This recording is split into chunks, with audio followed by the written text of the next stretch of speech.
Hello, my name's Barnes and I've been a music event planner now for about 2 years, and this tutorial is going to be about how to set up a successful metal show and the steps you need to take to make the show successful. Now this tutorial will also apply to other styles of music, but I'm going to focus on the metal genre in particular for this tutorial. In this tutorial I'm going to use real examples of venues, bands, and marketing solutions so that the information I'm giving you can be as accurate as possible. The first thing you're going to want to consider when planning your show is the date of your show. Now I recommend you give at least 12 weeks time to prepare the show so you have time to organize a venue, organize bands, and also organize promotion for the show. The next thing to consider is your budget. In this example, $500 would be plenty, but you could actually run a show like this with no money up front. Once you've worked out your budget, it's now time to start looking for venues to run your show. Now there are a whole lot of factors to consider when deciding which venue to book your show at. Things like whether the show can be all ages or if it's 18 plus only, whether the venue is licensed to sell alcohol, the maximum capacity of the venue, its opening time, whether or not they include a sound engineer in their costs, the location of the venue, and finally how much it costs to hire out. For the example in this tutorial, I've found a venue that's all ages, it's licensed to sell alcohol, the max capacity of the venue is 100, its opening time is from 8 PM until midnight, the sound engineer is included, its location is in the middle of the city, and venue hire costs are either $200 or $3.50 per ticket sale. If you are unsure of which venues are available for hire in your area, my advice would be to go on Facebook and research some similar events in your area and see which venues those are hosted at. Once you've decided which venue you'd like to run your metal show at, it's time to prepare your proposal to the venue manager. Now it's important to be as professional as possible when sending your proposal to the venue manager, as it's going to be his first impression of you.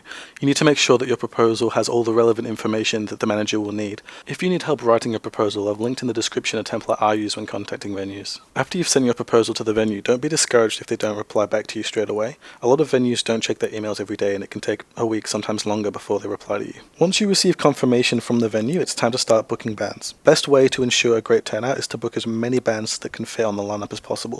In my experience, the best way to structure your lineup is to have an opening act that's never played before who are very inexperienced. That way that they'll bring out all their friends because it'll be their first show and they'll be very excited to play. Next, you should have 3 or 4 relatively experienced bands who have a decent following. And finally, when organizing the headline act, you should find a band that has a great following and also a great track record of pulling good numbers to their shows. It's important to ask the bands you wish to book for your event whether they're playing any shows around the same time as your event, because if they are, it may affect the attendance of your show. From my experience, the best way to offer payment to bands for playing your show is to give them a percentage of their ticket sales.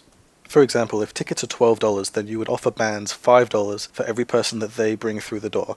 And when people come to the event, you ask them which band they're there to see, and then you take a tally. This way, the bands that spent the most time promoting the show and working the hardest get paid the most money. When you start considering hiring really big bands, this method won't work as a lot of bands won't accept this type of payment.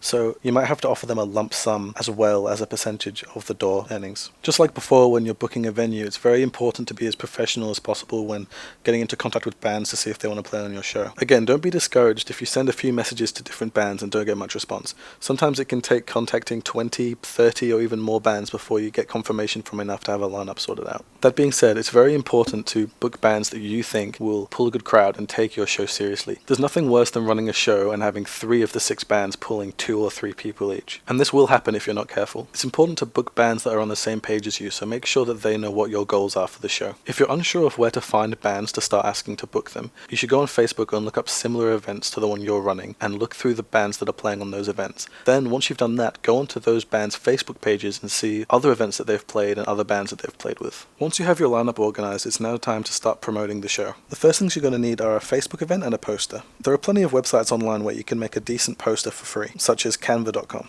Make sure the poster has all the relevant information for your event, such as the date of the event, which bands are playing, the address of the event, how much it costs to get in, and the start time of your show.